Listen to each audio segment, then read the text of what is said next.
Salah break. I hope you're having wonderful times at home. All right, today we'll be looking at the topic idioms.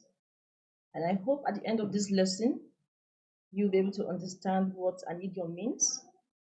And we're also going to look at the importance of using idioms in our vocabulary and when we express ourselves in writing. And then we're also going to look at several examples of idiomatic expressions. And I hope that at the end of the lesson, you will be able to understand how to use idioms in your everyday expressions and in writing. My name is Mrs. Alo Rosemary. So let's go straight to our topic for the day. Okay, so what are idioms? When we think about idioms, what do they mean?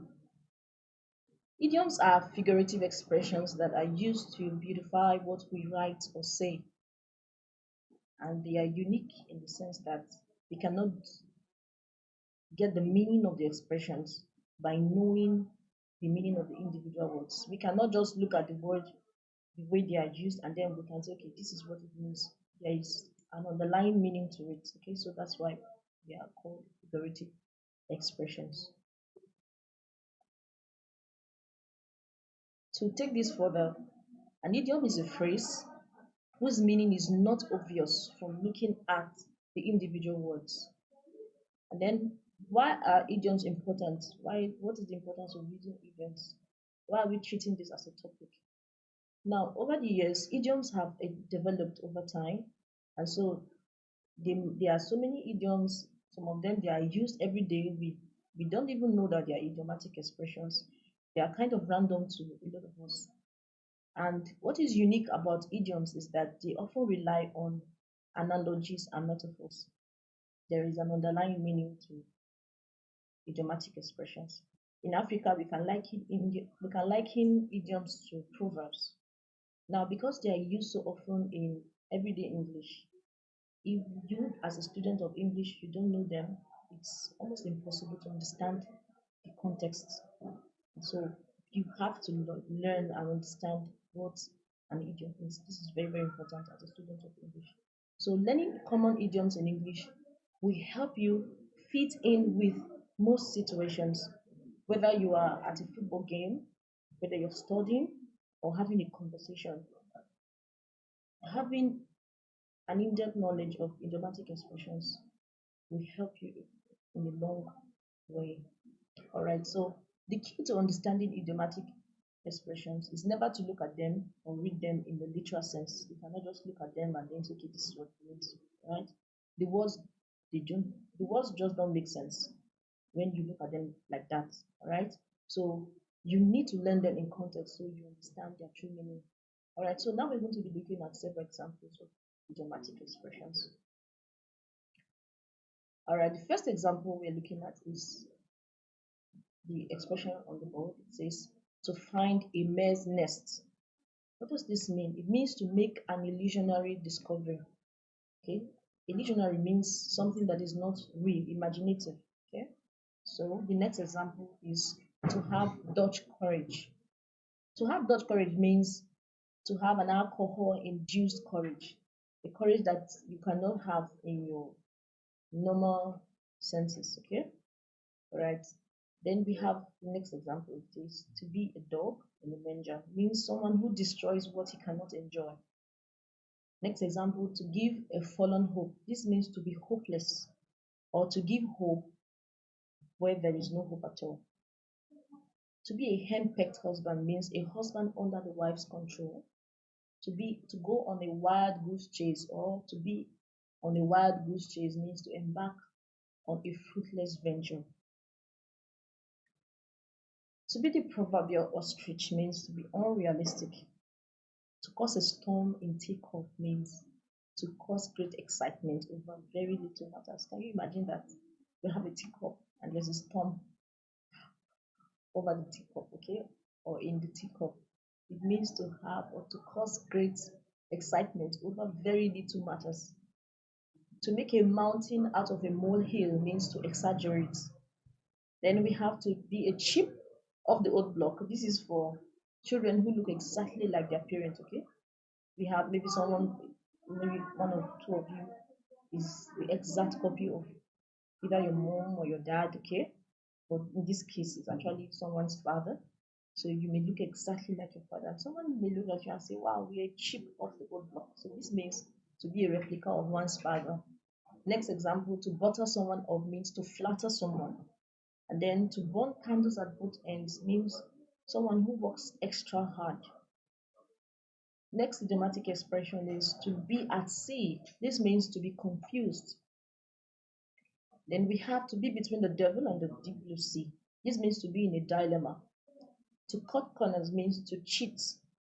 To have one's heart in one's mouth means to be afraid or frightened. Then we have to have one's cheek between one's cheeks. This means to be joking, not to mean what one says. To be high and dry means to be hopeless and alone. To keep a straight face means to refuse to laugh even in the face of amusement. Maybe your mom is trying to keep a straight face and you're doing everything you can to tickle her or make her laugh.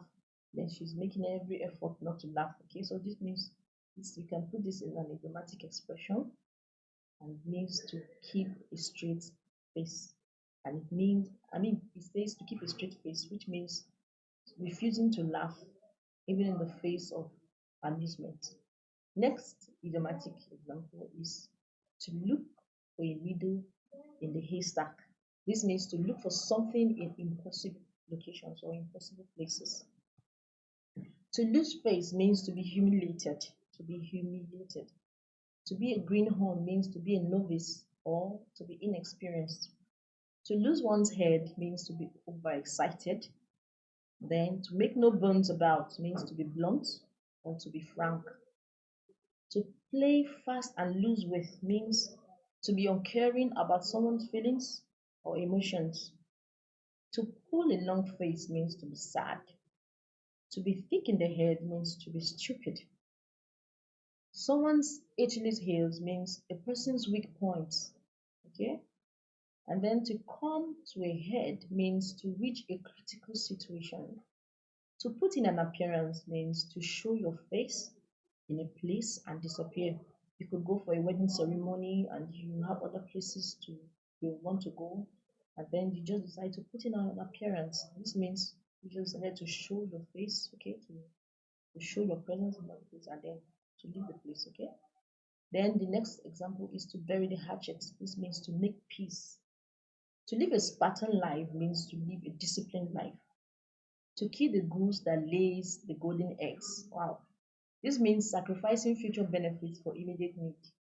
All right, maybe you're saving some money that you want to use for something, and then you see your sister or someone close to you eating a snack, and then you decide to sacrifice your savings, which you were keeping up for future use, and then you decided to use it for to join her in eating a snack. So you decided to break your save and then buy that snack. Okay, so that means to kill the goose that lays the golden eggs. It means sacrificing future benefits for immediate need.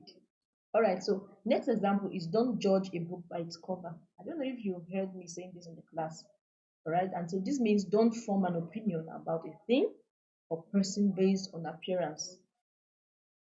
Next example is to get into deep water. This means to get into trouble. And then we have to switch allegiance. This happens a lot in political parties.